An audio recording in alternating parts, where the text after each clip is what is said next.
Vanity Fair, a novel without a hero, by William Makepeace Thackeray.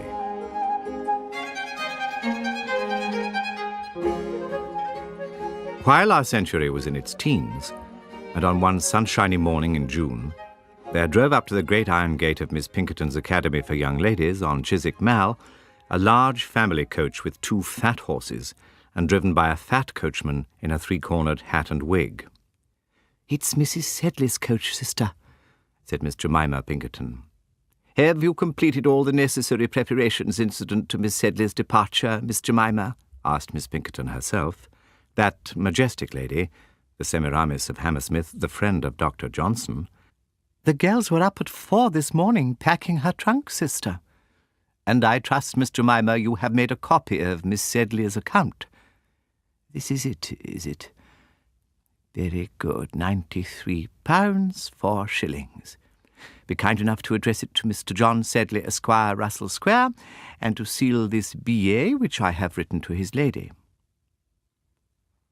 Miss Pinkerton's billet was to the following effect: "Madam, after her 6 years' residence at the Mall, I have the honour and happiness of presenting Miss Amelia Sedley to her parents as a young lady not unworthy to occupy a fitting position in their polished and refined circle. Those virtues which characterize the young English gentlewoman, those accomplishments which become her birth and station, will not be found wanting in Miss Sedley, whose industry and obedience has endeared her to her instructors, and whose delightful sweetness of temper has charmed her aged and her youthful companions. In leaving the Mall, Miss Amelia carries with her the hearts of her companions and the affectionate regard of her mistress, who has the honour to subscribe herself, Madam, your most obliged, humble servant, Barbara Pinkerton. P.S. Miss Sharp accompanies Miss Sedley. It is particularly requested that Miss Sharp's stay in Russell Square may not exceed 10 days. The family of distinction with whom she is engaged as a governess desire to avail themselves of her services as soon as possible." This letter completed, Miss Pinkerton proceeded to write her own name and that of Miss Sedley in the flyleaf of a Johnson's dictionary, the interesting work which she invariably presented to her scholars on their departure from the Mall. Being commanded by her elder sister to get the dictionary from the cupboard, Miss Jemima had extracted 2 copies of the book. When Miss Pinkerton had finished her inscription in the first, Miss Jemima, with a rather timid and dubious air, handed her the second. "For whom is this, Miss Jemima?" said Miss Pinkerton with awful coldness. "For Becky Sharp," answered Jemima, trembling very much. "She's going too." "Miss Jemima," exclaimed her sister, "are you in your senses? Replace the dictionary in the closet and never venture to take such a liberty in future. Now, send Miss Sedley instantly to me." And so, venturing to say not another word, poor Jemima trotted off, exceedingly flooded and nervous. Miss Sedley's papa was a merchant in London and a man of some wealth, whereas Miss Sharp was an articled pupil, an orphan, for whom Miss Pinkerton had done, as she thought, quite enough without conferring upon her parting the high honour of the dictionary. As we are to see a great deal of Amelia, there is no harm in saying, at the outset of our acquaintance, that she was a dear little creature. As she is not a heroine, there is no need to describe her person. Indeed, I am afraid that her nose was rather short than otherwise, and her cheeks a great deal too round and red for a heroine. But her face blushed with rosy health, and her lips with the freshest of smiles, and she had a pair of eyes that sparkled with the brightest and honestest good humour, except, indeed, when they filled with tears, and that was a great deal too often. Well, then, the presents and the trunks and bonnet-boxes of Miss Sedley having been arranged in the carriage, together with a very small and weather-beaten old cowskin trunk with Miss Sharp's card neatly nailed upon it, the hour for parting came. Miss Pinkerton addressed her pupil. A seed cake and a bottle of wine were produced in the drawing-room, as on the solemn occasions of the visits of parents, and these refreshments being partaken of, Miss Sedley was at liberty to depart. "You'll go in and say good-bye to Miss Pinkerton, Becky," said Miss Jemima to a young lady of whom nobody took any notice, and who was coming downstairs with her own hand-box. "I suppose I must," said Miss Sharp calmly, and advanced in a very unconcerned manner, and said in French to Miss Pinkerton with a perfect accent, "Mademoiselle, je vais vous faire mes adieux." Miss Pinkerton did not understand French. She only directed those who did. But biting her lips and throwing back her venerable and Roman-nosed head, on the top of which figured a large and solemn turban, she said, "Miss Sharp, I wish you a good morning." Miss Sharp only folded her hands with a rigid smile and bow, and quite declined to accept the proffered hand, on which Semiramis tossed up her turban more indignantly than ever. Then came the struggle and parting in the hall. Words refused to tell it. All the servants were there, all the dear friends, all the young ladies, and there was such a scuffling and hugging and kissing and crying as no pen can depict. The embracing was over. They parted, that is, Miss Sedley parted from her friends. Miss Sharp had demurely entered the carriage some minutes before. Nobody cried for leaving her. The coachman slammed the carriage door shut on his young weeping mistress and pulled away. "Stop!" cried Miss Jemima, rushing to the gate with a parcel. "It's some sandwiches, my dear," she said to Amelia. "You may be hungry, you know. And, Becky, here's a book for you that my sister, that is, Johnson's Dictionary, you know. You mustn't leave us without that. Goodbye. Drive on, coachman. God bless you." And the kind creature returned to the garden, overcome with emotion. But lo, and just as the coach drove off, Miss Sharp put her pale face out of the window and actually flung the book back into the garden. This almost caused Jemima to faint with terror. "Well, I never," said she. "What an audacious—" Emotion prevented her from completing either sentence, and the carriage rolled away. "How could you do so, Rebecca?" said Amelia to her travelling companion after a pause. "Why, do you think Miss Pinkerton will come out and order me back?" said Rebecca, laughing. "No, but I hate the whole house," continued Miss Sharp in a fury.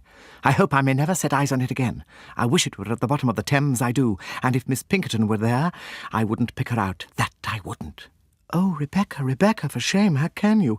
How dare you have such wicked, revengeful thoughts?" "Revenge may be wicked, but it's natural," answered Miss Rebecca. "I'm no angel." And to say the truth, she certainly was not. Thus the world began for these two young ladies. Once the carriage arrived at Russell Square, Amelia showed Rebecca over every room of the house, and everything in every one of her drawers, and her books, and her piano, and her dresses, and all her necklaces, brooches, laces, and gimcracks. When Rebecca saw the two magnificent cashmere shawls, which Joseph Sedley had brought home to his sister, she said, with perfect truth, that it must be delightful to have a brother, and easily got the pity of the tender-hearted Amelia for being alone in the world, and an orphan without friends or kindred. "Oh, how you must love him," Rebecca added. Amelia laughed. "Joseph doesn't seem to care much whether I love him or not. He gave me 2 fingers to shake when he arrived after 10 years' absence. He was very kind to me as a child," she added. "I was but 5 years old when he went away." "Isn't he very rich?" said Rebecca. "They say all the Indian nabobs are enormously rich." "I believe he has a very large income." "And is your sister-in-law a nice, pretty woman?" "La! Joseph is not married," said Amelia, laughing again. The meaning of the above series of questions, as translated in the heart of the ingenious Miss Sharp, was simply this. If Mr. Joseph Sedley is rich and unmarried, why should I not marry him? I have only a fortnight, to be sure, but there's no harm in trying. And she determined within herself to make this laudable attempt. A very stout, puffy man, in buckskins and Hessian boots, with several immense neckcloths that rose almost to his nose, was reading a paper by the fire when the 2 girls entered, and bounced off his armchair, and blushed excessively, and hid his face almost in his neckcloths at this apparition.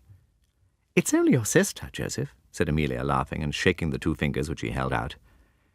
This is my friend, Miss Sharp, whom you've heard me mention." "No, never, upon my word," said the head under the neckcloth, shaking very much. "That is, yes. What abominably cold weather, Miss—" And herewith he fell to poking the fire with all his might, although it was in the middle of June. "He is very handsome," whispered Rebecca to Amelia, rather loud. "Do you think so?" said the latter. "I'll tell him."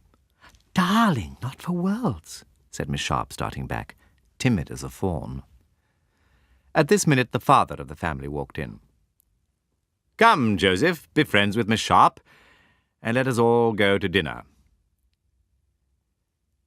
"There's pilau, Joseph, just as you like it, and Papa has brought home the best turbot in Billingsgate," said his mother. "Come, come, sir. Walk downstairs with Miss Sharp, and I will follow with these two young women," said the father, and took an arm of wife and daughter, and walked merrily off. Joseph Sedley was 12 years older than his sister Amelia. He was in the East India Company's civil service, and his name appeared in the Bengal division of the East India Register as collector of Bogley Walla, an honourable and lucrative post. Luckily, at this time of which we speak, he caught a liver complaint, for the cure of which he returned to Europe, and which was the source of great comfort and amusement to him in his native country. He did not live with his parents in London, but at lodgings of his own, like a gay young bachelor. Downstairs then they went, Joseph very red and blushing, Rebecca very modest, and holding her green eyes downwards.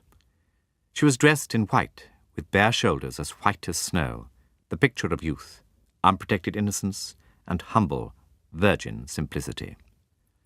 "I must be very quiet," thought she, "and very much interested about India."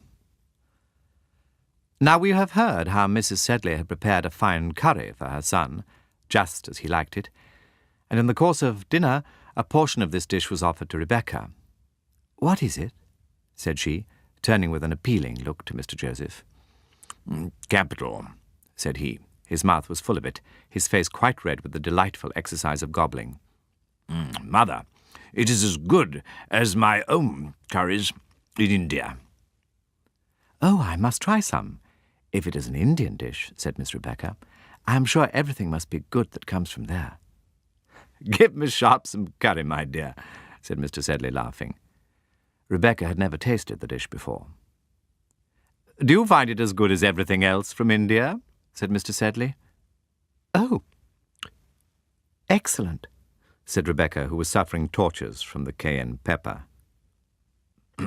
"Try a chili with it, Miss Sharp," said Mr. Joseph, really interested. "A chili?" said Rebecca, gasping.